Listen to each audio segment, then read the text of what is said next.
સૌથી પહેલાં દાળ અને ચોખાને પલાળી ક્રશ કરીને તેને ખીરું બનાવો।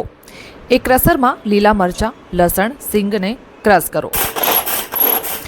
હવે તેમાં થોડું ગાજર એડ કરો। મિક્સરને ખીરામાં એડ કરી દો। હવે કેબેજને ક્રશ કરી તેને પણ ખીરામાં એડ કરો। હવે સ્વાદ પ્રમાણે થોડું મીઠું નાખો, જીરા પાવડર, હળદર, મરચું, ત્યારબાદ ફરી થોડી હળદર નાખી આપો અને તેને મિક્સ કરી દો। હવે બરાબર મિક્સ થઈ જાય ત્યારબાદ તેમાં થોડી કોથમીર નાખી આપો।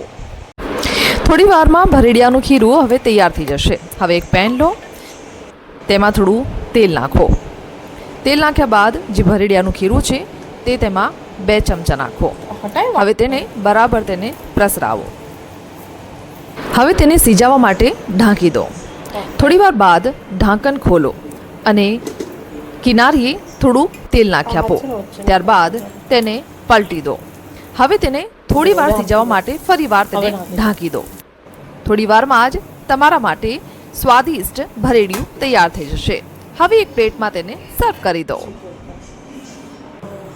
ચલો, ભરેડિયું તૈયાર છે। હું તો ચલી આ ભરેડિયાને ખાવા માટે।